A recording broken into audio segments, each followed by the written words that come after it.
Welcome to Abide in Liberty, a podcast empowering patriots everywhere to re-enthrone faith, family, and freedom as the bedrock pillars of liberty in education, our communities, and our nation. Hello, everyone. Welcome to Abide in Liberty. On today's podcast, we're going to talk about Constitution Day, which is a holiday that many probably don't realize passed us by a little over a week ago. And as part of that, I want to review some of the history that led up to the incredible event that we celebrate on Constitution Day, and also share just how miraculous it is that this country ended up the way that it was. That it ended up with the Constitution and the establishment of a free society. So stick around. We're going to start with the Declaration of Independence, which was signed on July 4th, 1776. This is the day that we all think of when we celebrate the birth of this nation. But without Constitution Day, without all of that culminating in the signing of the Constitution, then Independence Day would be utterly meaningless, because likely without the Constitutional Convention, we would have fallen back under British rule. We were on the verge of toppling as it was. So the fact that we came together and pulled this off is really the only reason why we celebrate Independence Day. So in this way, Constitution Day is a lot like Easter, right? It's the day, it's an important day. It's a very important day, both of them, but their predecessors tend to get a little more notoriety. So Easter is a little bit more of a downplayed holiday, but Christmas gets all the attention, which is the birth of Christ. But, the day that he's resurrected, yes, we talk about it. We got the Easter bunny, but it is not the production that Christmas is. And in a very similar way, Constitution Day is, in my opinion at least, by far the more important holiday, because without a constitution, Independence Day, July 4th, would have been a date that had gone away in obscurity, in the same way that without Christ's resurrection, Christmas, the day that he was born, would not have ever become a day that we would have ever cared to celebrate. He would have just been a normal person who was born and then later died. And that was the end. So in the Declaration of Independence, this is the document where we declared our separation. This is the divorce decree, if you will, between the American colonies in North America and Great Britain. But it was much more than that. In the Declaration of Independence, the founders did list out all the reasons for why they were separating from Great Britain, but even more than that, they put forth a mission and a vision statement in the words that all human beings have a right to life, liberty, and the pursuit of happiness. This is where we get ideals like all men are created equal, and that we are all endowed by our Creator with certain unalienable rights, and that it's government's job to protect those rights. Now, at the time that the Declaration of Independence was signed, the Articles of Confederation were agreed upon as the way to make the promises of the Declaration of Independence come to fruition. The Articles of Confederation are this country's first constitution, but it was exceptionally flawed. It was not equal to the task, at least not for any durable length of time. There was no executive power, so the laws that the Continental Congress passed under the Articles of Confederation for states to provide taxes to help fund the Revolutionary War were really just strongly worded suggestions, and many of the states treated them that way. Another thing that it required was that all colonies, in order to make any law or any change, all of the colonies, all of the delegates, all of the states had to agree with that change. It required complete unanimity. Now, that sounds great, but in a political body, unanimity historically turns out to be a really bad idea, because when you require unanimity, it becomes invariably a tyranny of the minority. And Rhode Island, in our early history, used that to their advantage. The smallest state by far in population and landmass, but they alone could hold up any proceeding that they chose simply by withholding their approval of something. So they might agree with it, but if they want to get something else, they could hold the rest of the country hostage until they got what they wanted. And much to George Washington's chagrin, the entire Revolutionary War was fought under the Articles of Confederation, under this weak system, and it drove him nearly insane. But he refused to allow the military to take over. He was religious and consistent in his belief and in the practice that military authority should be subject to civil authority, even if that civil authority was weak and was a hot mess. Miracle of miracles, we won the Revolutionary War under that system. And it truly is, we're going to get back to Washington here in a minute, but it truly is completely miraculous that that happened at all. But after the war, the problems that began at the beginning of the war and at the beginning of the Articles of Confederation continued to worsen. Our economy was a shambles. Soldiers that had been promised pay, there was no money to pay them, and what money there was inflated beyond all recognition and all value. So there were soldiers that were getting ready to revolt, or ex-soldiers that were getting ready to revolt. And Great Britain and Spain and France were kind of all watching to see if we were going to topple, and they were ready to swoop in and pick us back up. I mean, it was not a good situation to be in. And it was with this context and with this background that George Washington, Alexander Hamilton, and James Madison primarily pushed the state and all the states to send delegates to amend the Articles of Confederation, to fix the root cause of all the problems that our country was facing, and to, in a last-ditch effort, this was the Hail Mary pass, to see if they could rescue our country before it collapsed utterly and was picked up by one of these more strong countries.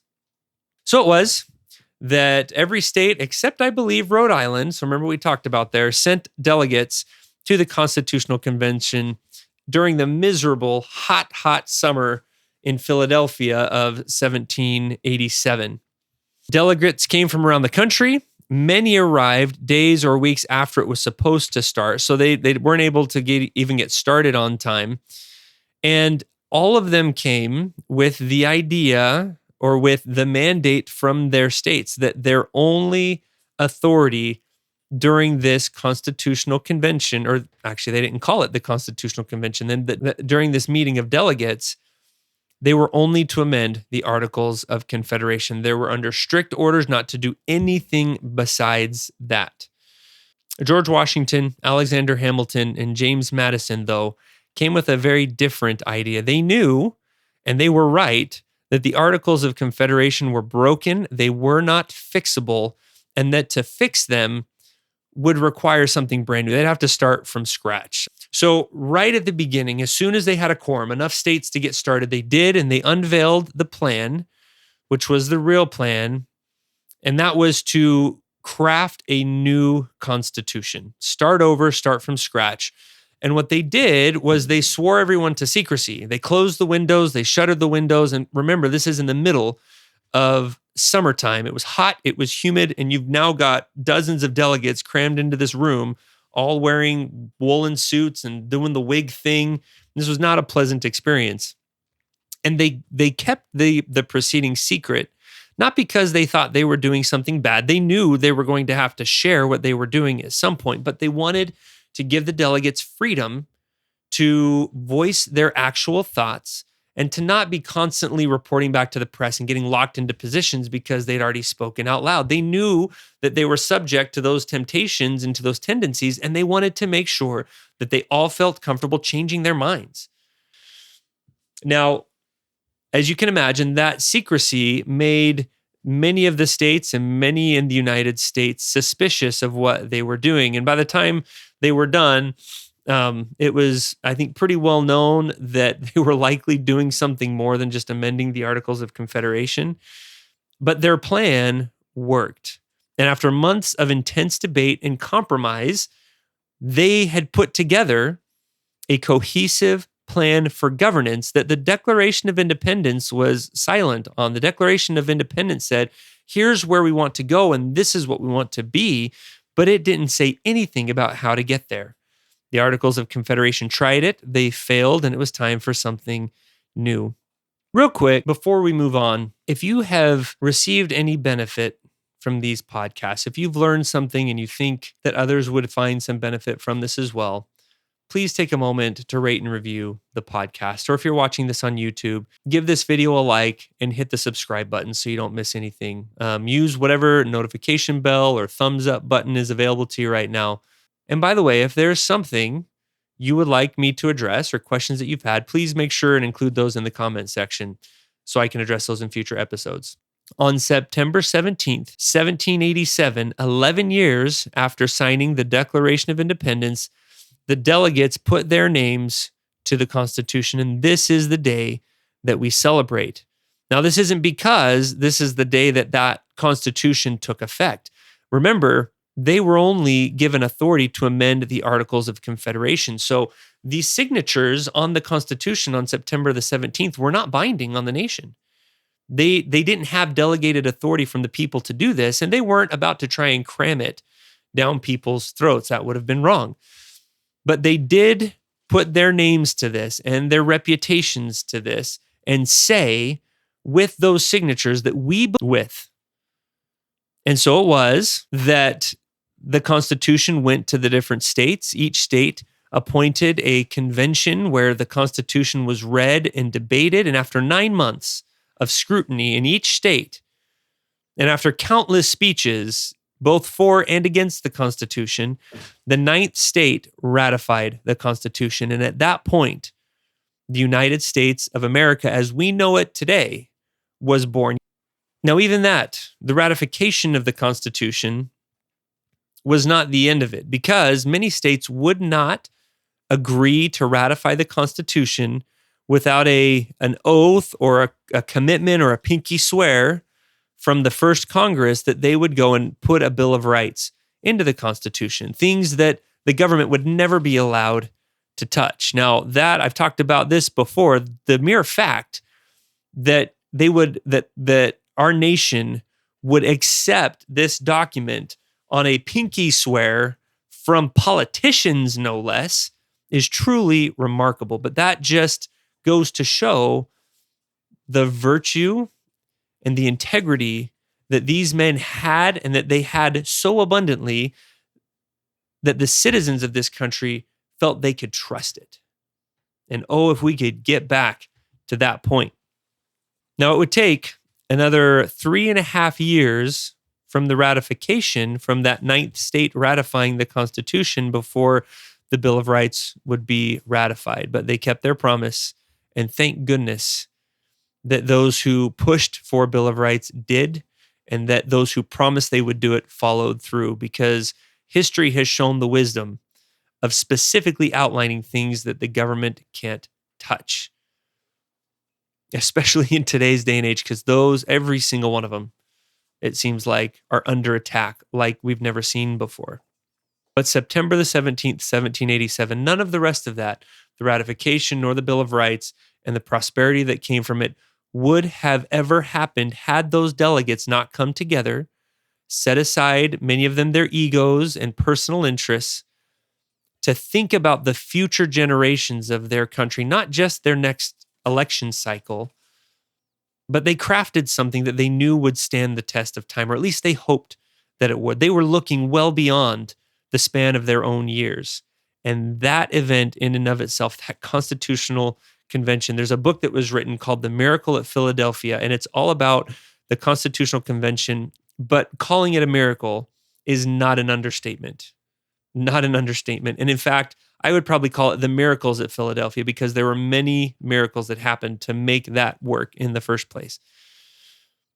Now, so there's a lot here in what we've talked about that is truly miraculous and truly of incredible historical significance, but I'm going to talk about just a few of them. First of all, that there were dozens of politicians that were willing to risk political suicide to go against the orders that they had received from their states. Now, if the Constitution was well received, they'd be fine, maybe, but if not, their careers were over. I mean, remember, the fact that the Constitution would be accepted and ratified was not a foregone conclusion. It was not a for sure thing.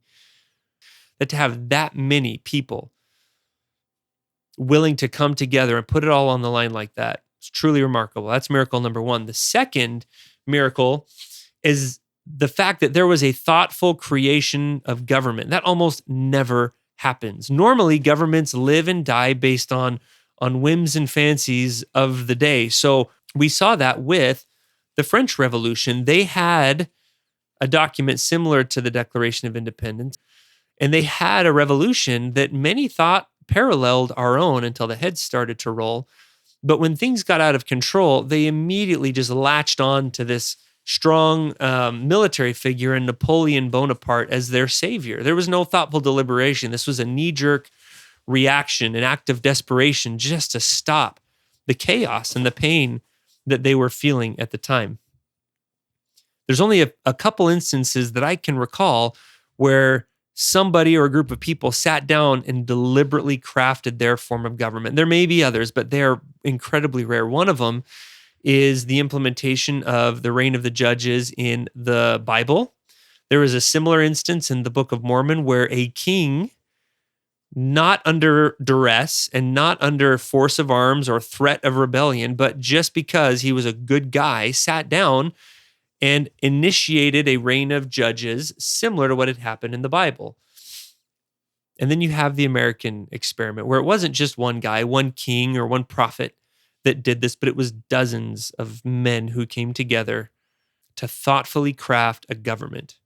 The third miracle is related to the second one, and that was the miracle that these men not only were willing to thoughtfully and deliberately craft a new form of government that had never been tried before and that would likely lead to the destruction of their own careers if it wasn't well received, but they were actively shackling themselves on the off chance that this Constitution was accepted, ratified, and put into practice.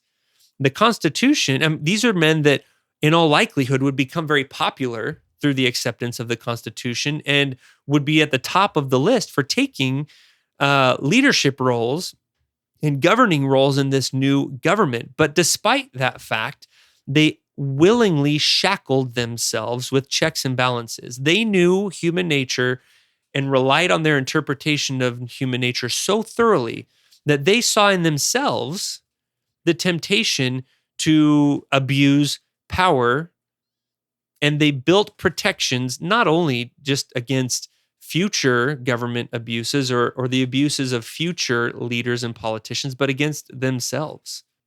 How many politicians do you know of today that would intentionally hamstring themselves because they know themselves well enough and are humble enough to admit that even they, with all their good intentions, are corruptible if given too much power? Now, are all leaders corrupted by power? Not necessarily, but most will be. We have learned by sad experience that it is the nature and disposition of almost all men. As soon as they get a little authority, as they suppose, they will immediately begin to exercise unrighteous dominion. They understood this. They understood this of themselves, and they put up bumpers and protections to prevent the citizens, common people like you and I, from being hurt by those in power. Now, the fourth and final miracle, the reason that these delegates were even able to come and have this meeting in the first place was because of one notable man who was clearly an exception to the rule that power corrupts. He was one of the few that last bit I was just talking about didn't really seem to apply to. As he watched his soldiers starve and die winter after winter because of Congress, under the Articles of Confederation, were impotent to do anything about it, many of us in a similar situation would feel morally justified to take military action to feed these people that we care about. It's easy to see how he could have been tempted to assume power and authority not given to him by the people's elected officials in order to save his soldiers.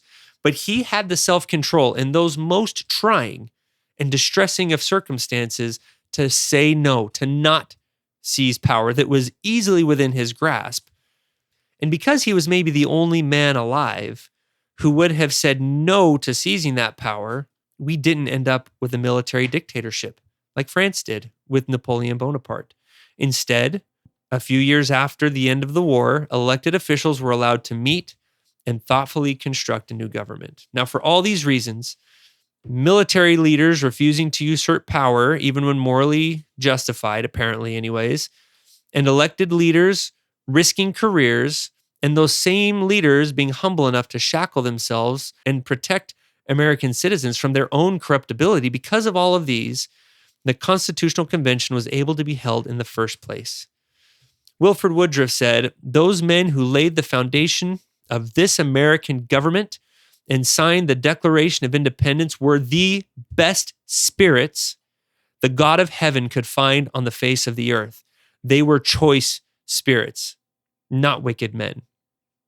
Now, as I was grabbing the text for that quote, there were comments on that webpage that were presenting counter arguments, and I want to share those with you. First was that, well, the Constitution said that blacks are 3/5 of a person, and women weren't important enough to vote. So that means they were wicked men, and the Constitution couldn't have been inspired by God. So before addressing the women's vote and slavery issues, I want to ask the person that made this comment, or anyone who thinks like them, how lazy are you that you shake your fists and curse the heavens that the founding fathers didn't solve every single problem so that you could sit back, relax, and not have to lift a finger to improve your world? In one lifetime, and remember, these lifetimes were about half the length of ours are today on average, they managed to declare independence from history's greatest superpower and win a war against that same superpower. They managed to articulate a set of ideals that would inspire generations to come the world over to fight for greater freedom for all humanity. They put forward a constitution that allowed that vision to take firm root and flourish. They had the wisdom to build into that system a method to make improvements, and they did the hard work of starting that government and getting it safely on its feet. If you've ever started a book club, you understand how much work that takes. They started an entire country and its system of government, and yet you have the audacity to curse them for not fixing everything and expecting you and I to take a part in carrying that torch forward. All right, enough of that rant. That just drives me nuts when I hear that. Oh, they didn't fix every problem. I'm so sorry that they were so... Oh, anyways. All right, enough of that. So let's get back to women's vote. Yes, women should have been allowed to vote, but society at large hadn't come to that realization yet. As crazy as that seems to us today, that realization, though, would come. And through the inspired Constitution that was built for change and improvement, an amendment was passed to rectify the issue. Future generations weren't lazy, and they did the hard work to fix and rectify that issue. They carried the torch forward in a good and in a big way. As for slaves being counted as 3/5 of a person, this argument is one of the most annoying, intellectually weak things I've ever heard. Do people really think that the founding fathers, as they were sitting trying to craft this form of government, said, hey, we should create a list of all of God's creations and assign them a value as a fraction of a white person, right? So we got white people at one full person. You've got slaves are 3/5 of a person. Dogs are like 1/10 of a person. Rats fall somewhere between 400ths and 500ths of a person. I mean, this is just ridiculous. They didn't do that. This was all about representation. Slave states wanted more power, so they wanted more representatives in Congress, and they wanted to use their slaves in order to bolster their numbers in Congress and have more influence and be able to protect the institution of slavery and even expand it if possible. So people who complain that slaves should have been considered a whole person in the Constitution are weirdly arguing that the Southern states should have had more power in Congress to protect the institution of slavery and expand it if possible. The Northern states didn't want slaves to count at all for representation because they wanted to starve that institution and eliminate it, if not limit it at worst. Now, aside from the intellectual problems with these arguments, they contain a few false premises. Number one is that people who lived before indoor plumbing can and should be judged on our understanding today, nearly 250 years later. That is historically and intellectually lazy to do that, and it's inappropriate. As inappropriate as it would be for us to look at Albert Einstein and call him an idiot because he didn't know how to operate a smartphone.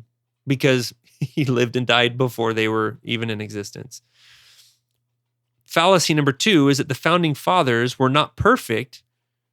And so because they weren't perfect, that means they were evil and wicked.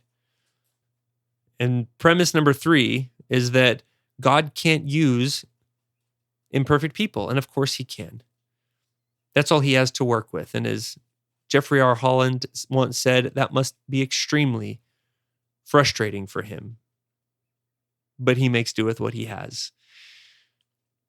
I echo the sentiment of President Woodruff that the fact that so many righteous, though imperfect men of principle and humility were all present at one place and at one time and were willing to lay it all on the line to allow future generations that they would never meet to enjoy unparalleled freedom and prosperity is nothing short of a miracle orchestrated by the God of the universe and the Father of our souls. God bless the founding fathers, and may God bless this country if we can find it within ourselves to follow their examples and build on the incredible legacy they left for us. Thank you for listening to Abide in Liberty.